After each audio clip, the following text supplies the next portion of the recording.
Si tu réalisais de la manière que tu acclames, tu ne réalises pas. Tu n'as pas réalisé.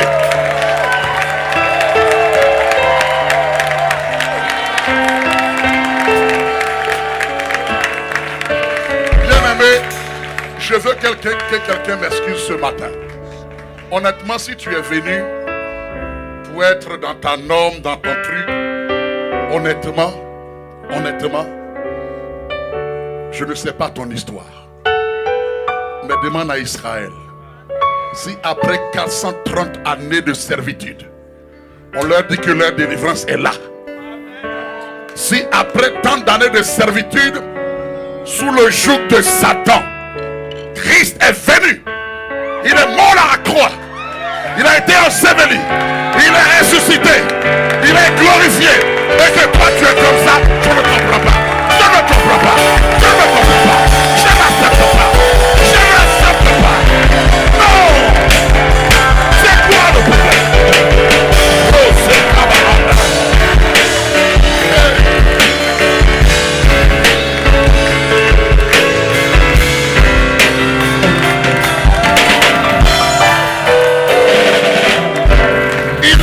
Effacer les actes dont les ordonnances nous condamnaient.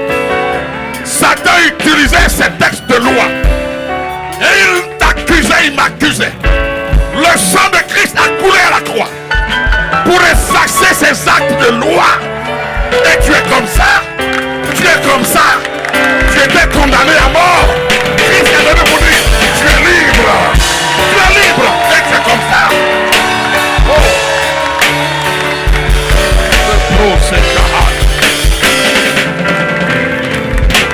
Paul dit, Christ, notre Pâque, a été immolé.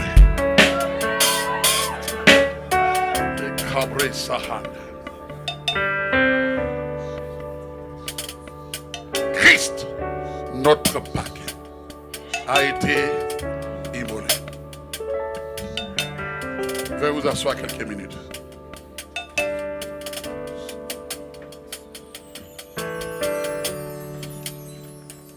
Ce ne sera pas encore le message, mais c'est tout comme le message.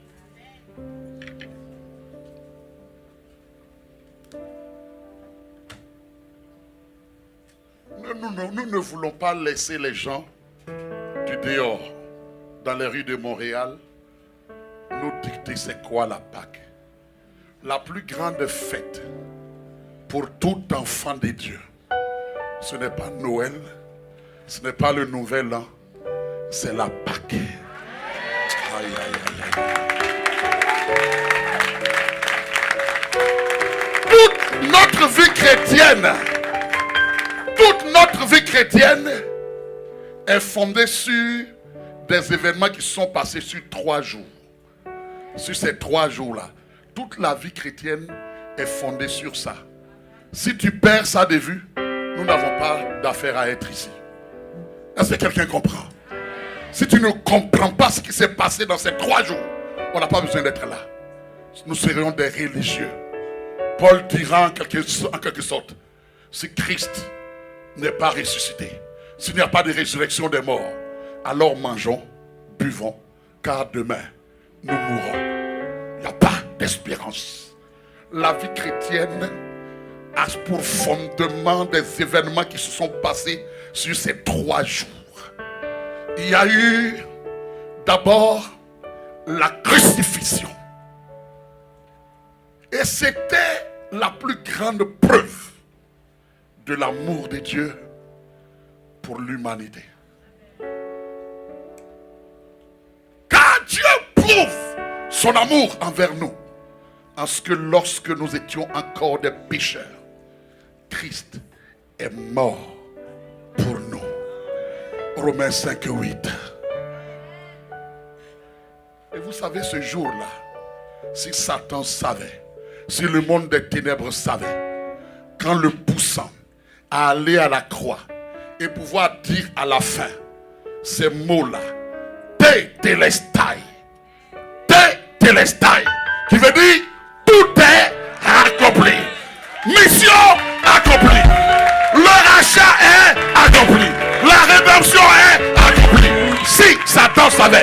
a dit non, non, ne l'amenez pas à la croix. Si nous enlevons la croix, notre évangile n'a plus d'appui. Mais si ça reste à la croix, toi et moi, comme les disciples, nous serions restés comme il aurait un goût d'inachevé. On dit, mais comment on a mis 3 ans et demi de notre vie, on l'a suivi et il est resté à la croix, il est mort à la croix. La croix est tellement importante, mais ça ne suffit pas. Ah, ça ne suffit pas. Et tout avait été prédit pour que ce jour-là, on aille chercher son corps et qu'on dise maintenant, il ne peut pas rester là, il faut qu'il soit enseveli. Et il y a eu son ensevelissement. Et l'ensevelissement aussi important, parce que là, lorsqu'il a été enseveli, au moment où la terre dit, il y a un silence bizarre, il n'y a plus rien, il est en train de se passer des délivrances extraordinaires dans le séjour des morts. Dans le séjour des morts, la Bible dit là-bas, Christ est descendu dans les lieux inférieurs. Et pour la première fois, il est allé dire à la mort, mort, toi qui attends maintenir l'humanité dans la peur, dans les limitations, le temps est venu, donne-moi les clés. Donne-moi les clés. Mort, séjour de mort. Voilà pourquoi Paul dira dans 1 Corinthiens 15, il dira aux morts, où est ta victoire? Toi qui as fait tellement peur à l'humanité, aujourd'hui, tu as trouvé, aïe, aïe, aïe, aïe, tu as trouvé le secret enfoui de Dieu. Parce que tant que ça reste à la croix, le diable a encore la mort et le séjour des morts. Mais c'est comme Jésus est entré là. Pasteur Yves l'a tellement expliqué, comme dans une tenue de camouflage. Il faut que je connaisse aussi la mort. Pour que là, dans les lieux inférieurs, dans le Sheol, dans le sein d'Abraham, j'aille maintenant libérer tous ceux qui ont été maintenus dans le séjour des morts jusque-là. Parce que le temps est venu, je les introduis maintenant dans le paradis. La brosécahane. Est-ce que quelqu'un comprend? Ce n'est pas encore la prédication, mais c'est la préparation pour que nous comprenions ce que nous sommes en train de célébrer ce jour. Et donc, un jour, 2 jours, le diable dit, c'est vrai qu'il m'a eu ici. Je me suis fait avoir ici. Parce que son sang a coulé au moins 7 fois.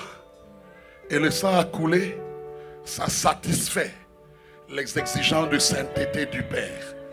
Ça veut dire que Dieu n'est plus en colère contre l'humanité. Le sang a parlé en leur faveur. Il est allé là comme le souverain sacrificateur. Il est entré une fois pour toutes dans le lieu très saint. Non avec le sang des boucs et des veaux, mais avec son propre sang, ayant accompli une rédemption éternelle. Alléluia. Alléluia. Est-ce que quelqu'un entend?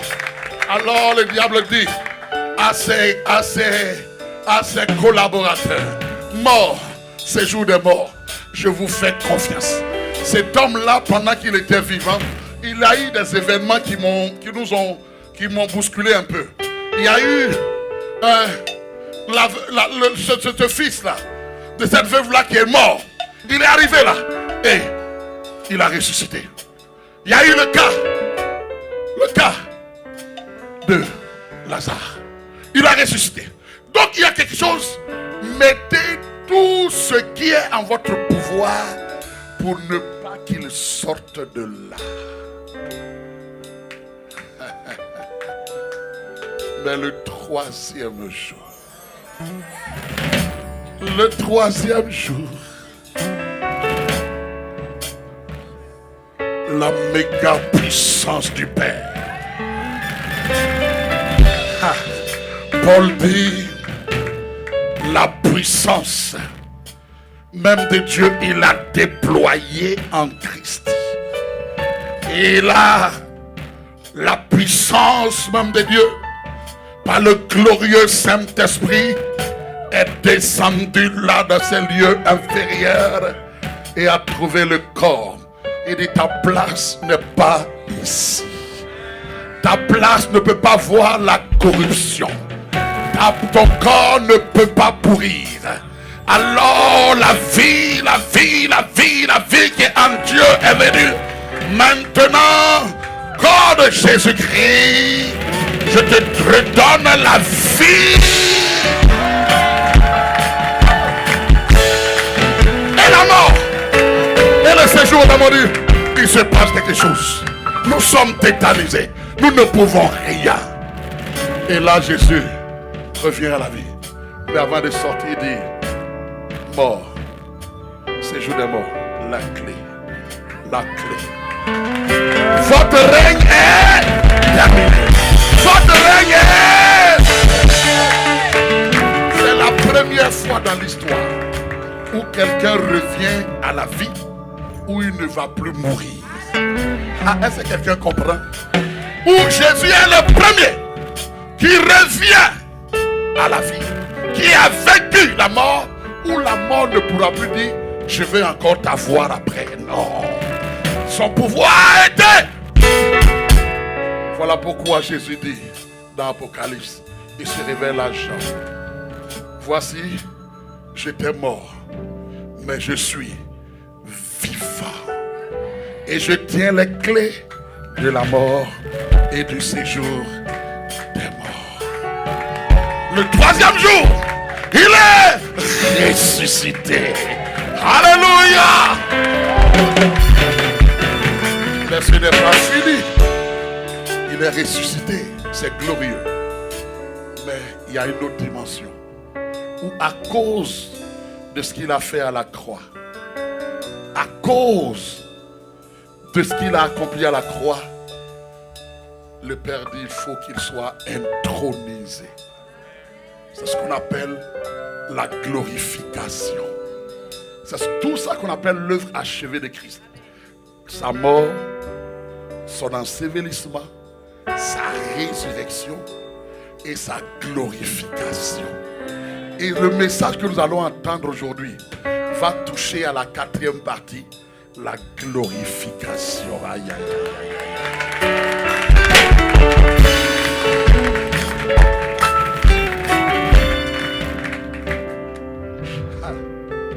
L'Esprit de Dieu est là chercher.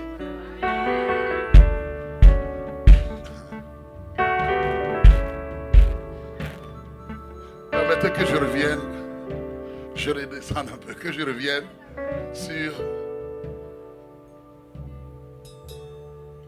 une annonce importante. C'est même pas une annonce, c'est vraiment rendre grâce à Dieu. Rendre grâce à Dieu pour ce qu'il a fait durant cette fin de semaine pascale. Depuis le vendredi soir où nous étions ici en famille, il y a eu une mobilisation extraordinaire. Et le Seigneur, avec nos familles, nous a expliqué l'origine de la Pâque et ce que ça signifie pour nous aujourd'hui. Et je veux bénir Dieu pour chacune de vos vies, pour chaque maison, pour chaque famille. Que le sang qui a parlé, la Bible nous dit dans Apocalypse 12, 11 que les élus ont vaincu Satan à cause du sang de l'agneau et à cause de la parole du témoignage. Que le sang parle encore et encore et encore et encore en ta faveur, en faveur de ta famille, au nom de Jésus-Christ. Et hier, suite à cette recommandation du pasteur Ivan Castano, le pasteur principal de toutes les églises Impact Centre Chrétien, dans toute la francophonie hier, que ce soit en Afrique, en Europe, en Amérique, En tout cas, dans les Caraïbes, nous sommes sortis comme un seul homme. Avec ce logo-là, Oser Jésus. Tu as tout essayé. Tu as osé, tu as testé beaucoup de choses. Les psychologues, les psychiatres, hein, les spécialistes. Hein, d'autres, c'est les Hungans, tant de choses. Mais le temps est venu, il faut oser Jésus. Et hier, c'était une mobilisation. Je prends la mairie du Nord. Les bien-aimés Gatineau, Ottawa. C'était tout un engouement. Amen. Est-ce qu'on peut acclamer le Seigneur? En tout cas, j'étais plus d'une centaine. Nous avions quelques bien-aimés qui étaient à Sherbrooke. Amen. Et c'était sous la pluie. Il pleuvait fort à Sherbrooke. Mais la pluie ne pouvait pas les arrêter. Amen. Amen.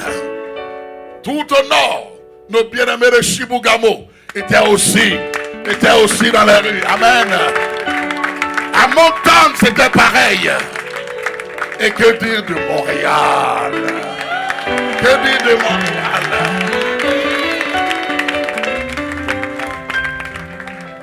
Je vais vous parler de cœur à cœur. Je suis tellement fier de vous, vous n'avez aucune idée. Je suis tellement fier de vous. Une telle mobilisation, on était peut-être autour de 200 personnes. Et il y a une petite vidéo qu'on a. À un moment donné, on est descendu à la station de métro.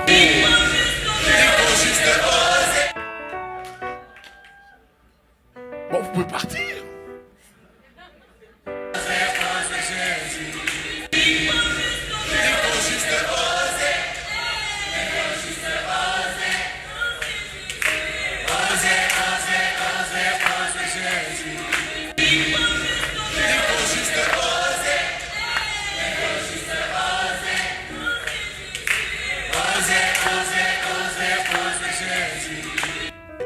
Amen. Amen. Amen. Gloire à Dieu. Veuillez prendre place. Merci. Alléluia. Gloire à Dieu. Nous célébrons, comme je l'ai dit un peu, pas en introduction, mais avant, qu'on adore l'œuvre achevée de Christ. C'est-à-dire la crucifixion, l'ensevelissement de Jésus et la résurrection de Christ et sa glorification.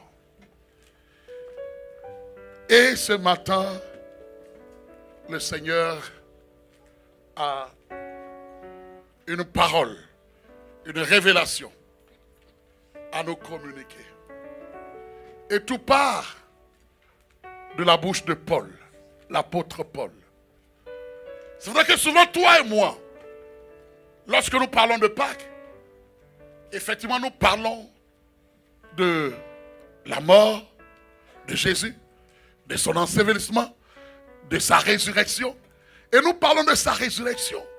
Mais Paul, l'apôtre, te dit et me dit ce matin, j'ai une révélation que le Père me donne au sujet de la résurrection. Paul, qu'est-ce que tu vois? Il dit non, en fait, Christ n'est pas ressuscité seul. Il n'est pas ressuscité seul. Paul, qu'est-ce que tu es en train de nous dire? Qu'est-ce que tu es en train de nous dire? Tu dis non seulement je l'ai vu ressusciter, mais avec lui, avec un corps spirituel. Et là, je le vois assis sur le trône, comme on vient de le chanter. Mais il dit, j'ai une révélation. Je vois qui n'est pas assis seul sur le trône.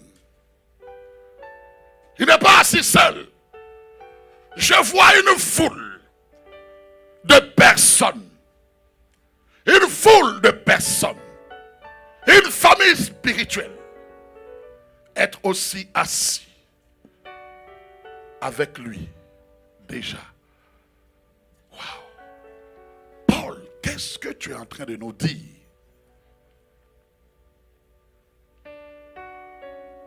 Il dit la résurrection, c'est Christ est ressuscité seul.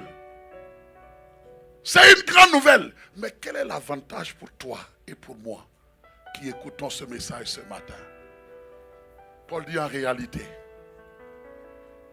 de la même manière que Christ en mourra à la croix, le vieil homme aussi a été crucifié en même temps. Il dit sa résurrection.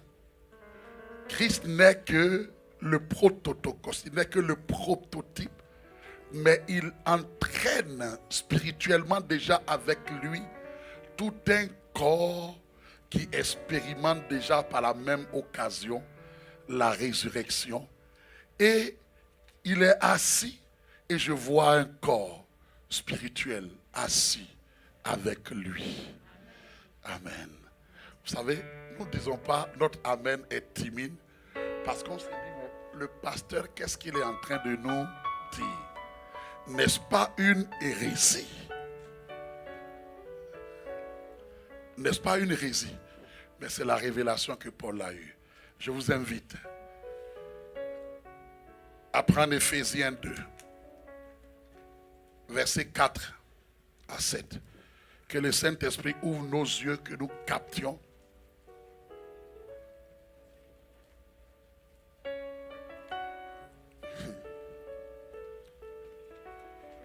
Éphésiens chapitre 2, versets 4 à 7.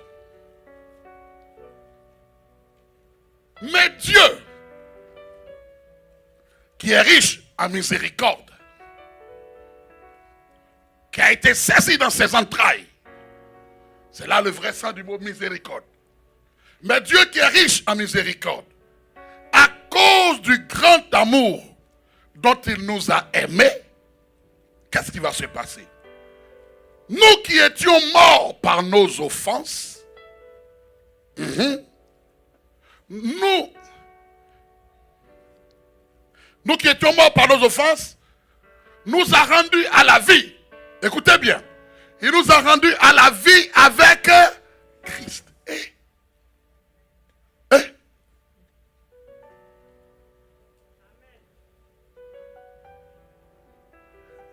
Bon.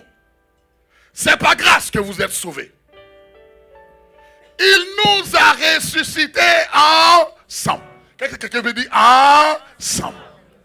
Il nous a ressuscités ensemble. Il nous a ressuscités ensemble. Et nous a fait asseoir ensemble. Il nous a ressuscités ensemble. Et nous a fait asseoir ensemble. Dans les lieux célestes en Jésus-Christ. Afin de montrer dans les siècles à venir l'infinie richesse de sa grâce par sa bonté envers nous en Jésus-Christ. Est-ce que ça devient clair pour nous maintenant? Paul dit, au fait, la révélation que j'ai reçue, c'est que Christ, quand il est ressuscité, ce n'est pas juste la résurrection du second Adam, mais dit de la même manière que le premier Adam, en posant une action, en péchant, c'est toute la race humaine qui était en son rein, qui était à l'intérieur de lui. Est-ce que quelqu'un me comprend? Si ce que le premier Adam a fait a affecté toute la race humaine, alors le second Adam, le second Adam, ce qu'il fait, quand il le fait, il transporte aussi en lui un corps spirituel qui expérimentera exactement ce que il a fait. Aïe, aïe, aïe, aïe. Oh, je n'ai pas entendu. Les enfants de Dieu, souvent, nous sommes prompts. Quand on dit Adam a péché, nous avons tous péché. Là, on est à l'aise avec ça. Vous voyez? On est très à l'aise avec ça. On dit, oui, c'est vrai, hein, c'est vrai. Mais on dit que le second Adam,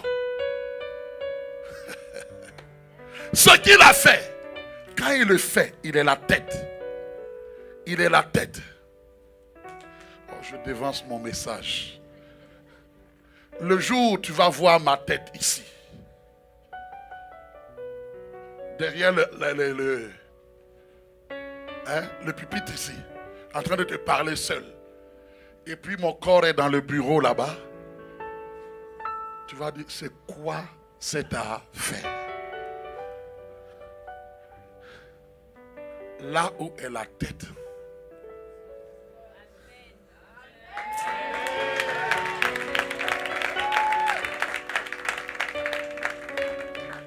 Là où est la tête, là aussi est le... C'est parce que vous et moi, nous opérons avec ce que nos cinq sens voient. Est-ce que vous comprenez? J'ai dit Bertrand, quand je dis Bertrand, je dis non, il est habillé comme ça, je vois le physique. Mais c'est pas Bertrand, c'est pas la forme, ça c'est la forme. Mais Bertrand, il est esprit.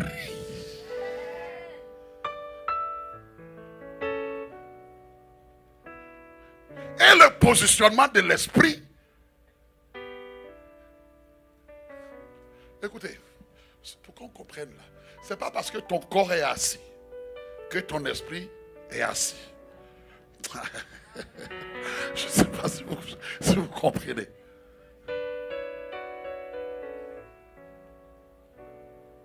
Là où est la tête, là se trouve le corps. Paul nous dit, et je réitère, je répète,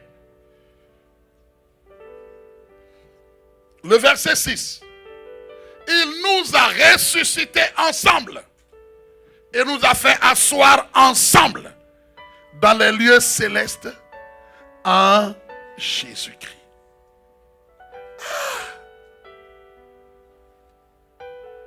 Au fait, en un mot, Paul est en train de dire, ce que Jésus a vécu, tous ceux qui font partie de ce corps spirituel, qui sont de cette lignée de Christ, parce qu'il y a deux races, la race d'Adam et la race de Christ.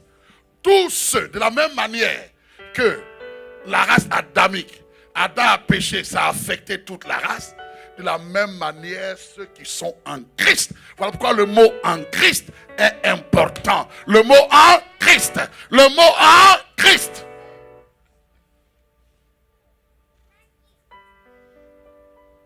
On dirait en d'autres mots, il est le premier-né d'entre les morts. Le premier-né, ça veut dire le prototype, le modèle.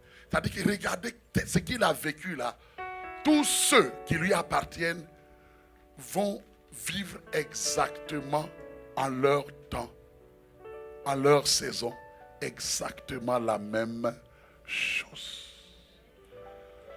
Je vais entendre amen.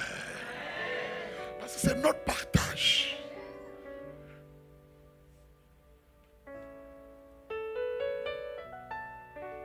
Paul dit, je vois déjà. Quand Christ est sorti, je vois sa suite. Je vois sa suite. Chacun à son niveau. Je vois un corps spirituel qui expérimente en même temps sa résurrection. Et là où il est intronisé, je vois que Christ est assis, mais il est assis déjà avec le corps spirituel. Ils sont déjà positionnés pour régner comme il règne. Aïe, aïe, aïe, aïe, aïe. La révélation commence à venir. La révélation commence à venir. Quelle est la portée de la résurrection de Christ avec son corps? D'abord, la Bible, il nous a fait asseoir. Donnez-moi l'occasion d'expliquer le mot asseoir. Pourquoi Christ est assis? Pourquoi il s'est assis?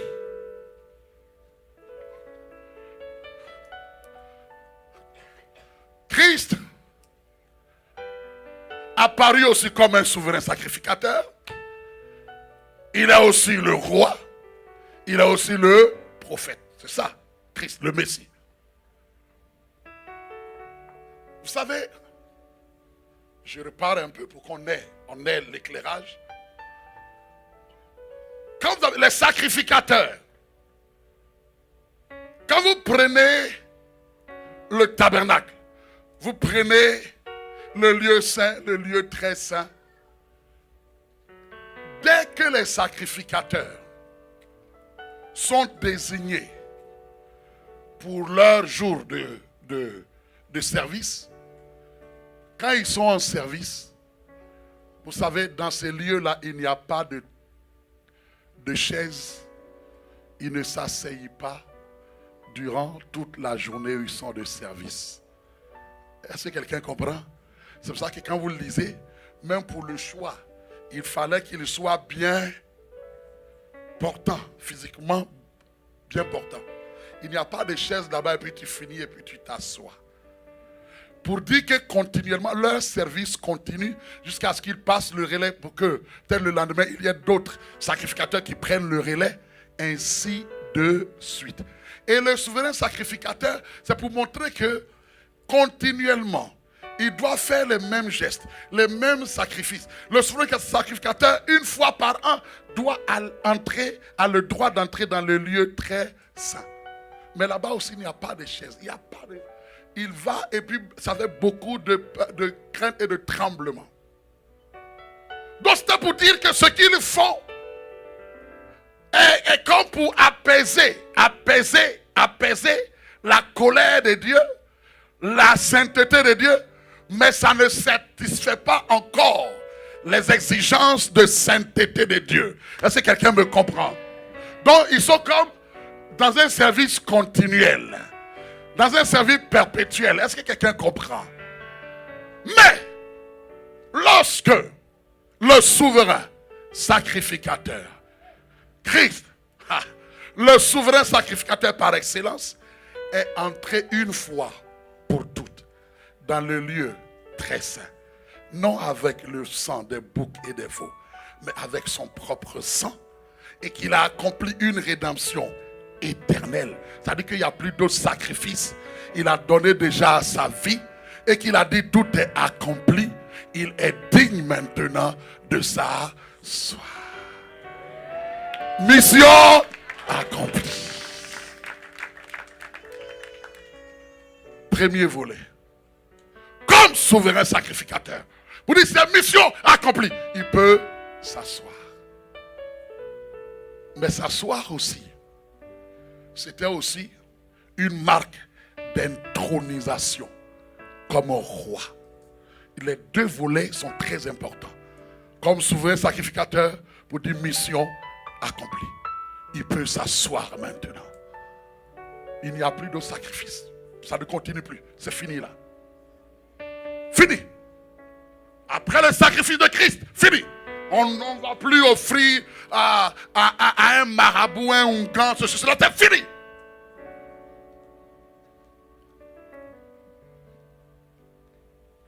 Mais comme roi, ce passage célèbre comment Christ est intronisé. Intronisé, ça veut dire quoi? C'est le jour où on dit au roi, c'est le jour où tu vas t'asseoir sur ton trône pour gouverner. C'est ça, intronisé. Où il y a toute la cérémonie, et dans l'ancienne alliance, quand même un roi, le jour de son intronisation, Dieu prenait comme le temps de dire, je l'adopte aujourd'hui, il devient mon fils. Voilà pourquoi le psaume 2 est un psaume messianique extraordinaire. C'est beaucoup cité dans le Nouveau Testament. Vous lisez, vous ne faites pas attention. Il dit, tu es mon fils. Je t'ai engendré aujourd'hui. Vous lisez, vous ne comprenez pas. Ça veut dire que c'était le jour où tu es intronisé. Je t'adopte comme fils. Et je m'attends à ce que tu obéisses à mes directives. Et dans ce psaume 2 là, d'intronisation, c'est pour ça qu'à un moment dans le verset 8, il dit, puisque tu es intronisé maintenant, alors demande-moi et je te donnerai les nations en héritage, les extrémités de la terre pour possession. C'était un psaume d'intronisation.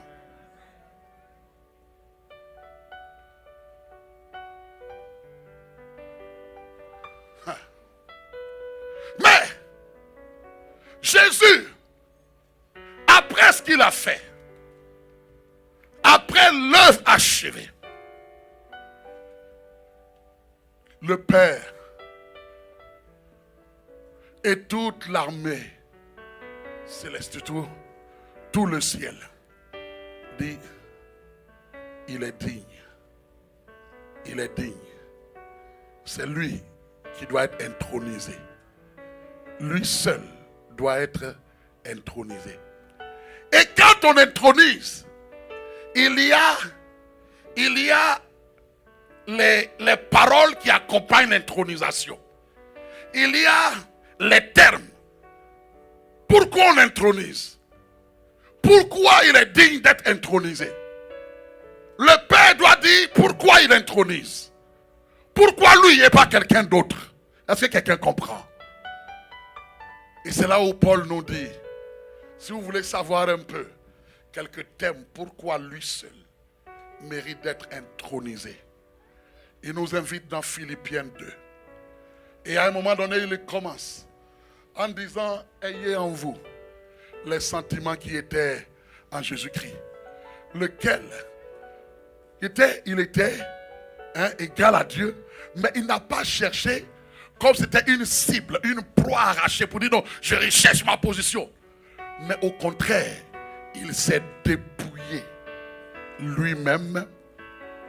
Il s'est dépouillé lui-même et il a pris une forme de serviteur lui-même. Il est Dieu, il se dépouille de sa divinité pour devenir un serviteur. Et comme serviteur, il est venu mourir à la croix pour nous. Amen. Et là, c'est ce fait-là. C'est ce fait-là qui va le qualifier. Voilà pourquoi la suite dit, c'est pourquoi, amen. C'est pourquoi. C'est pourquoi. Pourquoi on l'intronise lui? Pourquoi lui peut s'asseoir sur le trône? Pourquoi lui? C'est pourquoi. Apprenons Philippiens 2. Philippiens 2. Je lis maintenant à partir du verset 9. Écoutons les termes de son intronisation. Il dit, c'est pourquoi aussi, puisqu'il s'est humilié lui-même, il s'est dépouillé. Il a pris une forme de serviteur. Il est venu mourir à la croix. Pour ton salut, pour mon salut. Alors, le Père dit non, il mérite d'être intronisé. D'être intronisé. Le verset 9. Il dit, c'est pourquoi aussi Dieu l'a souverainement élevé. Et lui a donné le nom qui est au-dessus de tout nom. Afin qu'au nom de Jésus, tout genou fléchisse dans les cieux, sur la terre et sous la terre. Et que toute langue confesse que Jésus-Christ est Seigneur à la gloire de Dieu le Père. Il dit, voici les thèmes qui accompagnent son intronisation.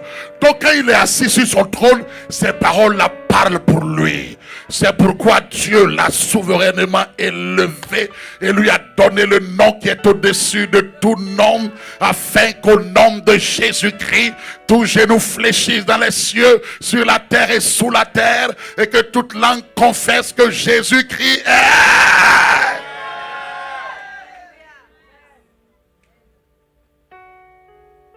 c'est ce qui le qualifie pour qu'il s'asseye.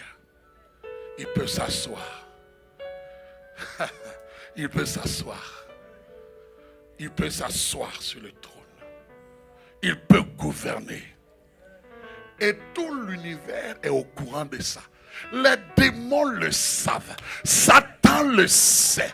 Tous les satanistes le savent. Ils savent qu'au nom de Jésus-Christ, il n'y a rien à faire.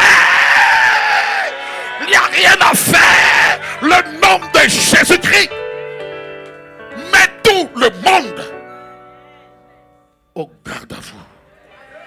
Respect. Les démons le voient. Il dit, tu es venu pour nous perdre avant la fin des temps. Nous savons qu'un temps viendra. Nous savons, même les démons disent, nous savons qui est Jésus. Connaissons Paul. Nous savons qui est Jésus. Il est Seigneur. Et comme si cela ne suffisait pas, le même Paul dit, je vais vous ajouter encore quelques termes qui accompagnent son intronisation. Je vais vous dire pourquoi. Pourquoi lui et pas quelqu'un d'autre. Pourquoi l'Apocalypse se révèle, comme on l'a chanté tout à l'heure, lui seul a été trouvé digne. Pourquoi? À cause de ce qu'il a fait à la croix. À cause de l'œuvre achevée. Paul dit ceci. Voici encore des termes qui accompagnent son intronisation. Et il nous dit dans le même Éphésiens 1, versets 20 à 23.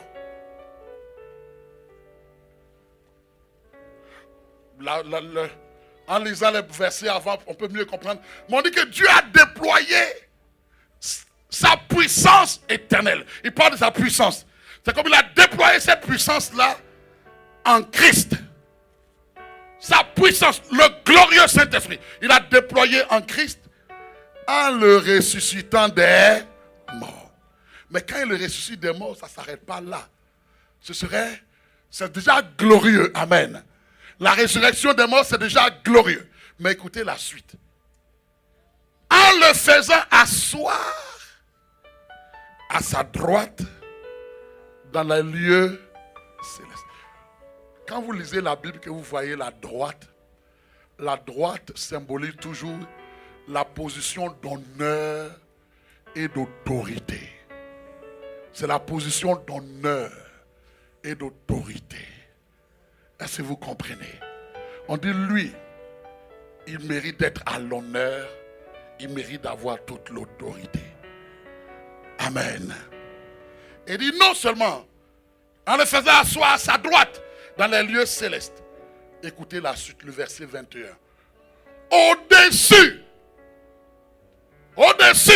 c'est ce que nous avons chanté. Au-dessus de toute domination, de toute autorité. Donne-moi n'importe quelle autorité. Il est au-dessus de toute autorité, de toute puissance. Donne-moi une puissance. La puissance de quoi? Du vaudou? De quoi?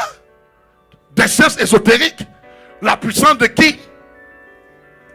C'est qui le vaudouisant? Montre-le-moi. Je vais lui démontrer qui est puissant, qui est glorieux. Amen. Je vais lui démontrer qui est glorieux. Le nom de Jésus fait la différence. Je suis choqué quand les enfants de Dieu sont intimidés par des quelconques esprits qui ont été déjà vaincus.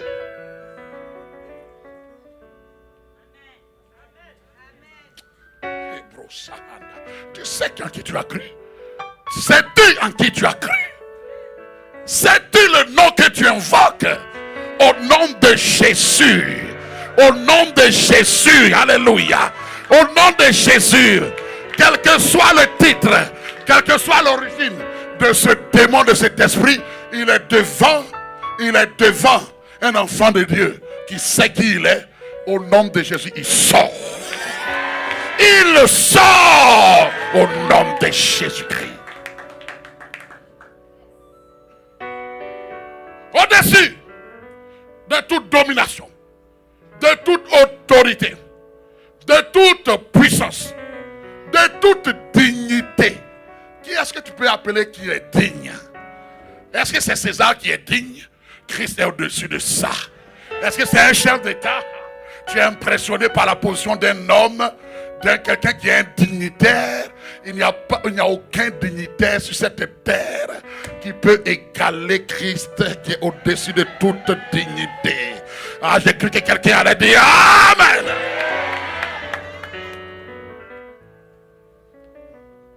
Et de tout nom, il n'a pas fini, hein? De tout nom, nomme-moi qui tu veux. Quel spécialiste? Quel philosophe? Quel prophète? Quel ange? Quel ange? Quelle divinité? Quelle que soit la divinité de ton village, quel que soit son nom, quel que soit ce qu'on dit de lui, cette divinité-là devant le nom de Jésus tombe comme Dagon est tombé.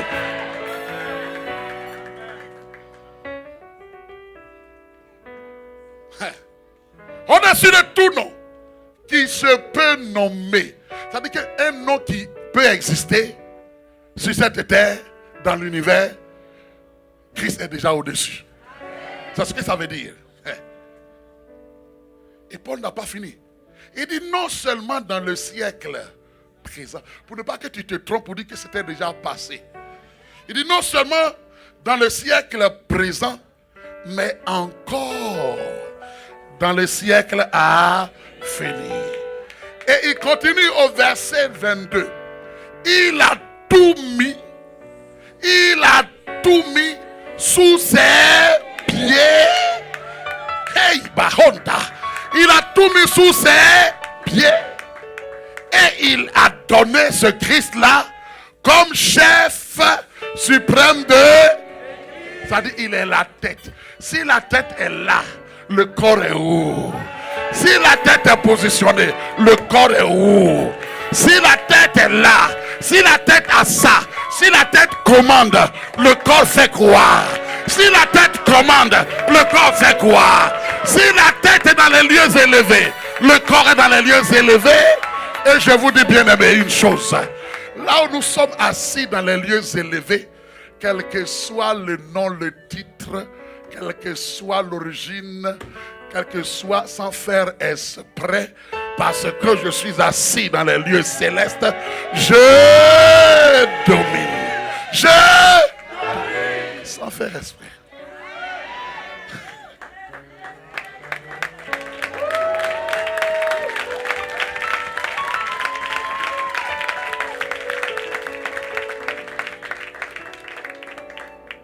Dieu a fait tout ça de Christ.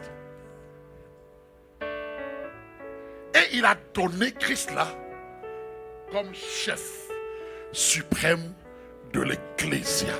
L'église n'est pas un corps orphelin. L'église n'est pas un corps qui fait pitié.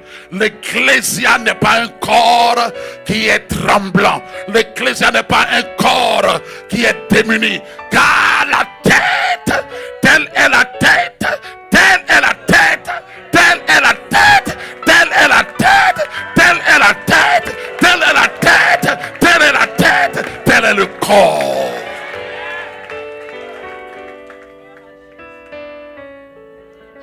Sahanda. Il a tout mis sous ses pieds. Et il a donné pour chef suprême à l'église. Qui est son corps. Pour ne pas que tu te trompes. Il explique. Qui est son corps. Il dit la plénitude de celui qui remplit tout en tous. Tel que la tête est là, tout le corps aussi est rempli de la même gloire. Aïe, aïe, aïe, aïe, aïe. J'ai cru que tu allais dire Amen. La plénitude qui remplit tout. Ça veut dire que ça ne se remplit pas et puis au niveau de la tête est remplie. Glorieux Saint-Esprit. Et puis le corps est vide. Qui remplit tout. La plénitude. Quand on dit plénitude, il y a le mot plein. Tout est plein. De la tête jusqu'à la plante des pieds. C'est comme l'huile d'onction qui est versé sur la tête d'Aaron, ne reste pas sur la tête d'Aaron, ne reste pas sur la barbe, mais qui coule jusqu'au bord de ses Eh, Seigneur, est-ce que quelqu'un capte la révélation? Voici les termes de son intronisation. Pourquoi il est digne de sa soie? Jusque-là, je ne parle que de sa soie. Bon. Maintenant,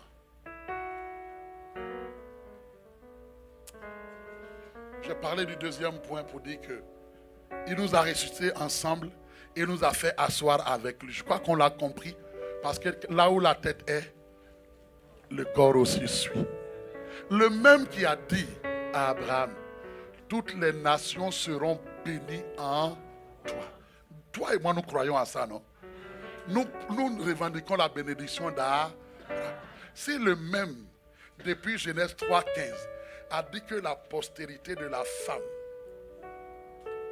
va écraser la tête du serpent. Le même qui a dit tu es béni en Abraham, te dit ça.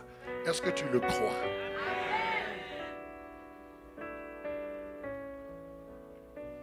La postérité de la femme, c'est la postérité qui vient là où ce n'est pas la sémence d'un homme.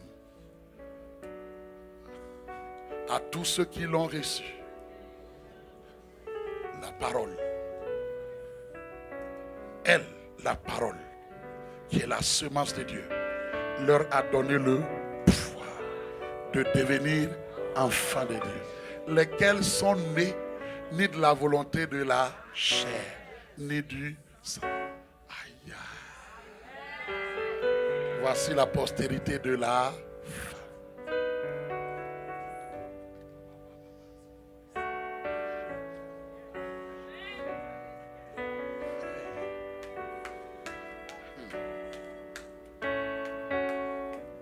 Quels sont donc les bénéfices de cette position d'autorité? Quels sont les bénéfices? Je vais faire ça rapidement pour finir. Quels sont les bénéfices du fait que toi et moi nous soyons déjà assis, ressuscités avec lui, assis avec lui dans les lieux célestes? Quels sont les bénéfices pour toi et moi? Quels sont les bénéfices pour toi et moi? Bien-aimé, je vais te dire quelque chose. Paul dit, en disant cela, sache que le même Saint-Esprit qui a ressuscité Jésus-Christ et qui l'a positionné, et en te positionnant, le même Saint-Esprit est en toi. Alors si le même Saint-Esprit qui ressuscite, qui appelle de la mort à la vie est en toi, alors tout ce qui était mort en toi, tout ce qui était mort en toi, tout ce qui était mort en toi, je déclare que tout ce qui était mort en toi, tout ce qui était désolation en toi, tout ce qui était stérilité en toi, tout ce qui était infirmité en toi, parce que le glorieux Saint-Esprit, l'esprit de résurrection, celui qui a ressuscité Christ habite en toi. Les procès, le Saint-Esprit remis à l'intérieur, remis dans ton esprit déjà. Le Saint-Esprit amène maintenant la vie divine, la vie de résurrection. La vie de résurrection parle à ton corps, parle à l'esprit d'infirmité.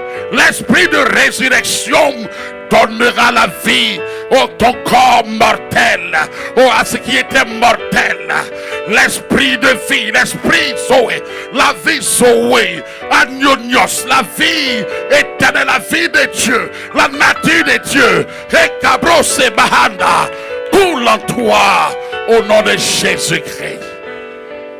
Que toute infirmité, que toute limitation,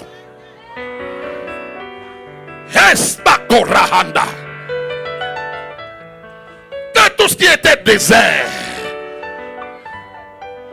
que tout ce qui était désolation, que tout ce qui était infirmité, stérilité vide, que tout ce qui était désordre, que tout ce qui était lamentation dans ta vie, dans le nom puissant de Jésus-Christ, l'esprit de résurrection qui ramène à la vie, en ce jour de Pâques, ramène à ta vie, ramène à résurrection, l'esprit L'esprit de résurrection, Jesus, souffle, souffle ce matin, souffle ce matin, souffle ce matin, guéris ce matin, délivre ce matin, restaure ce matin, au nom de Jésus-Christ. Le braco sabahanda, l'onction de Dieu est là, l'esprit de résurrection est là. Rabose kamama hanebosa, les cobras sebahaya, les bros mahenda kos, reyababahenda, l'esprit de résurrection, l'esprit de vie, la brosse haya, et kabahanda.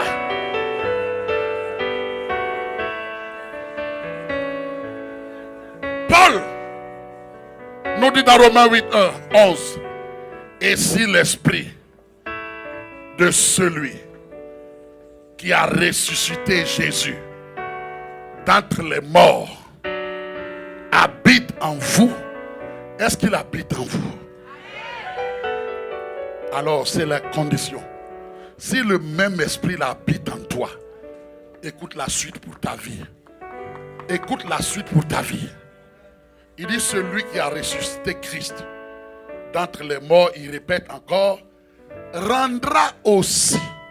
Dis aussi. Il rendra aussi. Il rendra aussi. Il rendra aussi. Quand il dit le aussi là, c'est pour toi aujourd'hui. Il rendra aussi la vie à vos corps mortels par son esprit qui habite en vous. Guys, bro, mahade kombais. Nekekebo sinda brai.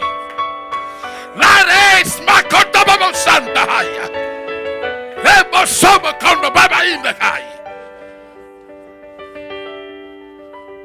Hey saki bahanda.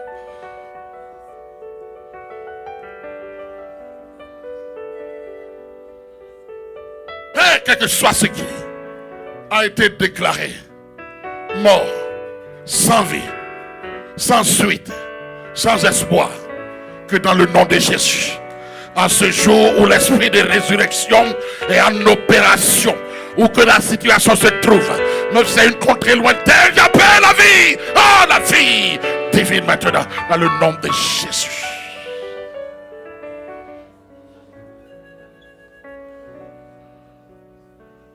Deuxième vérité, si nous sommes assis avec lui dans les lieux célestes, frères, nous courons après beaucoup de positions. Nous courons après beaucoup de promotions. C'est pas mal, c'est bien. Mais je vais vous dire une chose. Il n'y a aucun poste. Il n'y a aucune position. Il n'y a aucune promotion que tu auras sur la terre qui peut égaler le fait que le Dieu des cieux t'ait déjà positionné en Christ. Ah, quelqu'un n'a pas compris. Ce que je veux dire, respecte le PDG, respecte ton boss, mais c'est pas ça que le ciel, c'est pas ça qui émeut le ciel. Mais sois conscient que dans son domaine, il est le PDG, mais dans le domaine de l'esprit, le PDG, c'est toi. C'est moi. Sans faire exprès. Voilà pourquoi, quel que soit ton titre, quand tu as l'esprit de Dieu, c'est toi qui domines. C'est spirituellement qu'on a jugé. J'aime ce texte. J'aime ce texte dans Jean 19, versets 10 à 11. Jésus, face à un homme d'autorité, appelé Pilate. Jésus semblait être dans une position de faiblesse. Et on traduit, on amène Jésus devant Pilate. Et après avoir posé quelques questions, à un moment donné, Jésus s'est rendu compte que Pilate, voilà, sa décision est prise, mais il perd le temps. Et puis, à un moment donné, Jésus ne veut plus répondre. Pilate lui dit, hey, c'est à moi que tu ne veux pas répondre. Moi, le grand Pilate, ne sais-tu pas que j'ai le pouvoir? Aïe, aïe, aïe. Je suis le grand Pilate. Je le dis pour que ça t'éclaire toi. Jésus semblait être en position de faiblesse. Ne sais-tu pas que j'ai le pouvoir de te faire relâcher ou de te faire crucifier? Quand Jésus a entendu le mot pouvoir, aïe, aïe, aïe, aïe, aïe, aïe, aïe, il dit non. Là, tu joues sur un terrain. Tu joues sur un terrain où tu ne sais pas les choses. Mais je vais t'enseigner.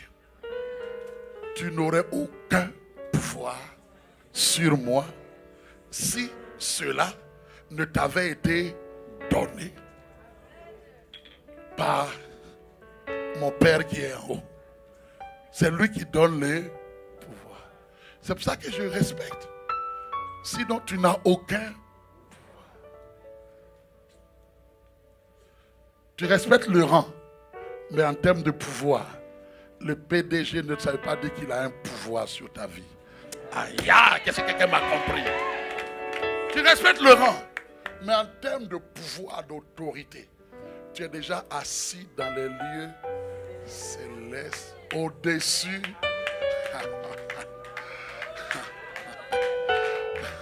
Dites-moi, si vous mettez quelqu'un dans une position dans les lieux célestes et que ses pieds, disons, touchent la terre, quelqu'un qui est sur cette terre, qui est même le roi de vous deux qui est en autorité, qui a le vrai pouvoir. Voilà pourquoi la Bible dit, les cieux des cieux ne peuvent te contenir. Et tu fais de la terre ton escabeau, ton marchepied. Tout est à tes pieds.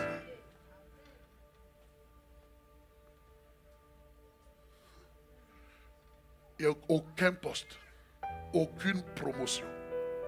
Tu dois rendre grâce à Dieu pour une telle promotion qui a déjà été accomplie depuis l'œuvre de la croix et depuis la résurrection.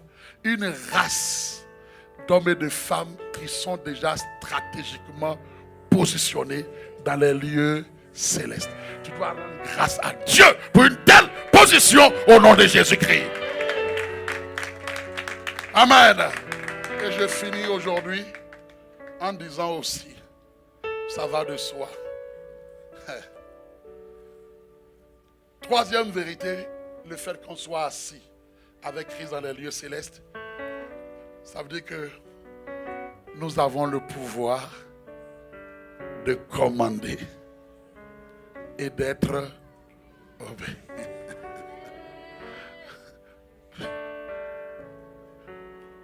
Je finis avec ce texte que j'aime. Luc 10. À un moment donné, Jésus envoie les disciples 2 à 2. Et puis ils reviennent, lui dit, Maître, Maître, même les démons nous sont soumis en ton nom.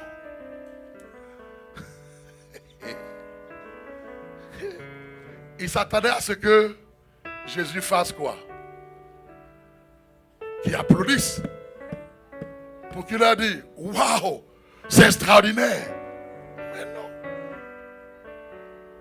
Il dit, mais je voyais Satan tomber du ciel comme un éclair. Il dit, voici, je vous ai donné le pouvoir. Je vous ai donné le pouvoir de marcher sur les serpents, sur les scorpions et sur toutes,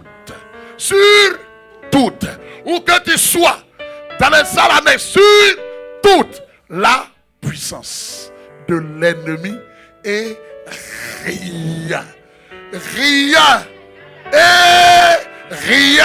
ne pourra vous nuire. Et une fois qu'il a dit ça, c'était glorieux déjà.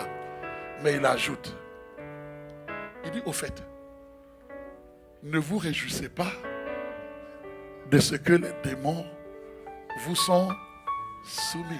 C'est comme, c'est normal. Vous devez commander et être obéi. C'est normal. Mais la chose qui devait vous réjouir ce matin,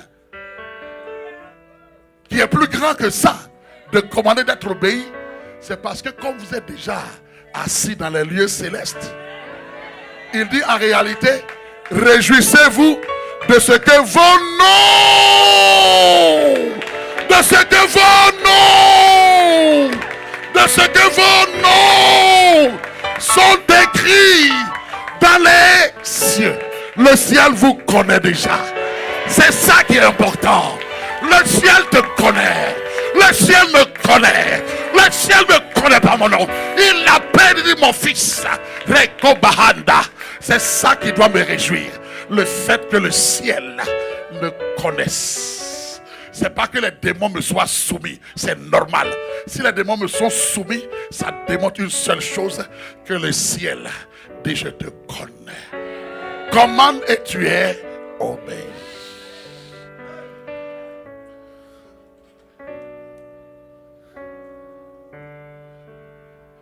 Le message de ce matin a pour titre ressuscité et assis avec Christ dans les lieux célestes. Ressuscité et assis avec Christ dans les lieux célestes. Tel que la tête au Père, le corps au Père. Voici le message de Pâques pour nous ce matin. Une église victorieuse. Une église victorieuse. Alléluia. Donc désormais, quand tu parles de la résurrection de Jésus, sache que ça c'est accompagné aussi de ta propre résurrection qui est, ça dit que dans ton essence tu es déjà, il suffit juste que le moment vienne. Voilà pourquoi la Bible dit qu'au temps venu, même les morts en Christ, quand ça va être le retour, les morts en Christ, puisqu'ils sont déjà à côté, le même esprit là, Jésus vient. Quand il revient, il ne viendra plus sur cette terre, mais dans les airs. Les morts en Christ vont ressusciter parce qu'ils ont déjà en eux. C'est comme potentiellement, ils sont déjà identifiés. C'est comme les morts en Christ en un clin d'œil. Que cela soit ton partage. Que cela soit mon partage au nom de Jésus. Alléluia. Avant de mettre fin, de rendre le micro aujourd'hui, tu es ici ce matin, tu as entendu la parole. Tu as vu cette déclaration pleine d'assurance et d'autorité. Ce n'est pas l'histoire d'un homme, c'est ce que Christ a accompli à la croix. Mais tout ce qui a été dit, tu ne saurais même pas en profiter. Tu ne saurais pas en jouir si tu n'as pas pris la plus grande décision de la vie. C'est-à-dire de donner ta vie à Jésus-Christ. Tout commence là. Si tu ne nais pas de nouveau, quelle que soit ta religion, ce n'est pas une question de religion. Jésus a dit à un religieux de son époque du nom de Nicodème, il faut que tu naisses de nouveau. Alors si tu es là, dans cette enceinte, dans cette salle, que ce soit dans les salles annexes, et que tu sais que, honnêtement, ce qui a été dit, c'est glorieux, c'est bien, mais toi, tu n'as pas l'assurance que c'est ton partage. Parce que tu n'as pas encore donné ta vie à Jésus-Christ. Pendant que nous sommes là en train de prier, nous avons la tête baissée, en train de soupirer, en train de dire Seigneur, et de penser à toutes les paroles qui ont été relâchées. Là où tu es, je voudrais t'inviter, parce que ce matin, je veux prier avec toi, afin que toi aussi tu entres dans la famille de Dieu. que tu fasses partie du corps, de ces corps spirituels qui est stratégiquement déjà assis, positionné dans les lieux célestes. Si tu es là ce matin, ou que tu sois dans les salles annexes, quelqu'un peut jeter un coup d'œil là-bas. Pour nous, lève la main et je vais prier avec toi.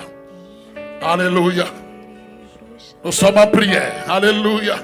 Ce jour est un jour de salut. La Bible dit que si vous entendez sa voix, je vois une main. Gloire à Dieu. Je sais qu'il n'est pas, ce n'est pas la seule personne. Il y a encore d'autres personnes. Alléluia. Lève la main car ce jour est un jour de salut. La Bible dit qu'il y a de la joie dans le ciel. Pour un seul pécheur, je vois deux mains. Est-ce qu'il y a d'autres personnes? Alors vous qui avez levé les mains, ou si tu es en arrière, je ne te vois pas, peu importe. Notre main, vraiment lève la main. Levez-vous, tenez-vous debout. Tenez-vous debout parce que j'ai envie de prier avec vous. À cette fin de semaine de Pâques. Ah, venez, tenez-vous debout. Et où que vous soyez, c'est un pas de plus. Je vous invite à venir ici. Venez promptement, venez. Promptement devant, venez avec moi. Nous allons prier ensemble avec vous. Venez, ce jour est un jour de salut. Viens ma soeur, viens. Jésus t'appelle, viens mon frère. Où que vous soyez, venez. Venez au salut, venez. Ce jour est un jour de salut, de délivrance. Venez. Venez, venez. C'est un jour de résurrection. Un jour de la vie. Venez, vous tous, venez boire gratuitement. Venez au salut. Ce jour est un jour de salut.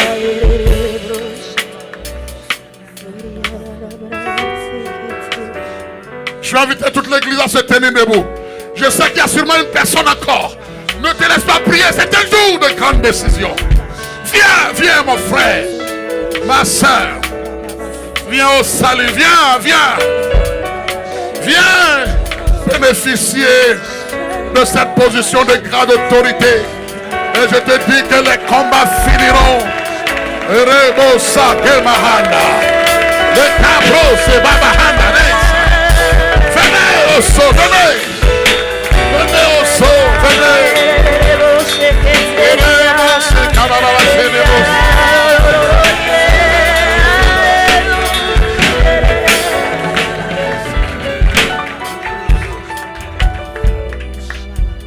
Mes chers frères et sœurs,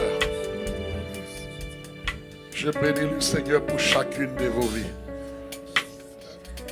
Je ne vous connais pas personnellement, mais le Dieu des cieux qui vous a invité vous connaît par votre nom, par votre histoire. Il sait pourquoi il vous a fait naître.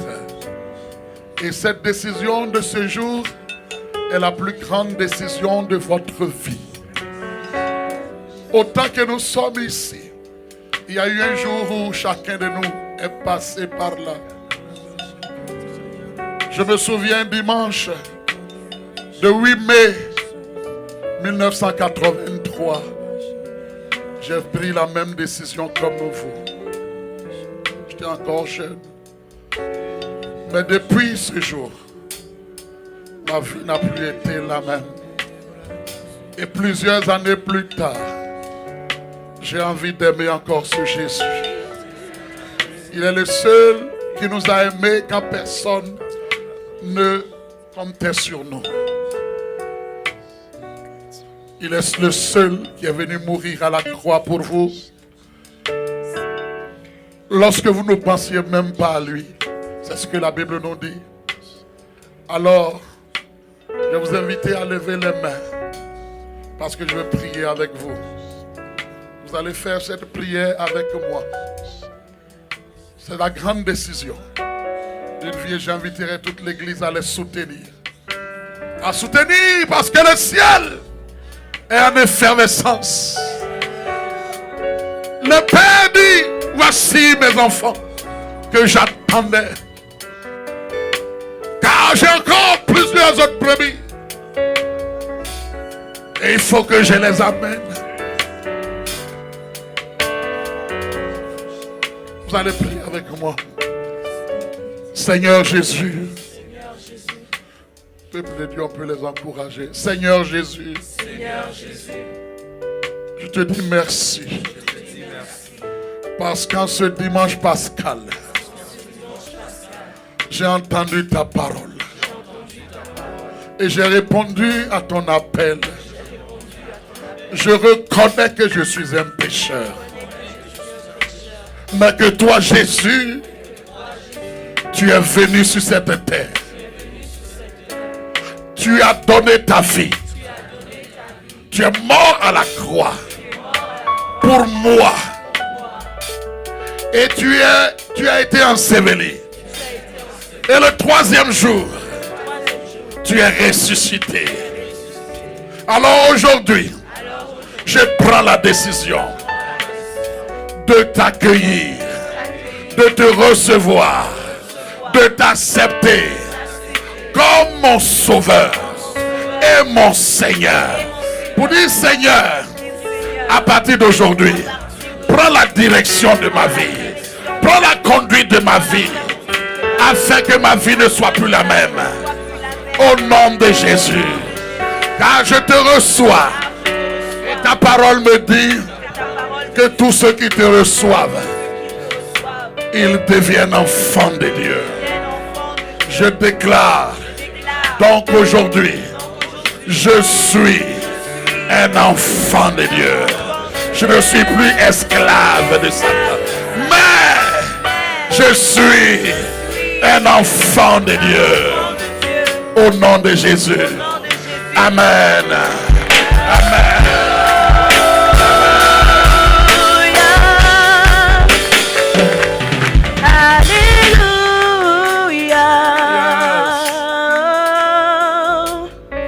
Alors je vais prier pour vous.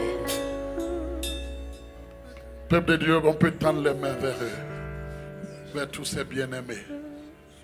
Portons-les dans nos prières. Excellent Père de grâce, dans le nom puissant de Jésus-Christ, dans le nom puissant de Jésus, je recommande chaque bien-aimé ici à ta grâce. Je recommande chaque bien-aimé à ta grâce. Alors que Père, ils ont pris cette décision, simplement se toucher, simplement se toucher. Simplement se toucher, se toucher, se toucher, se toucher, se toucher, se toucher, Seigneur, se toucher, se toucher, se toucher, Père.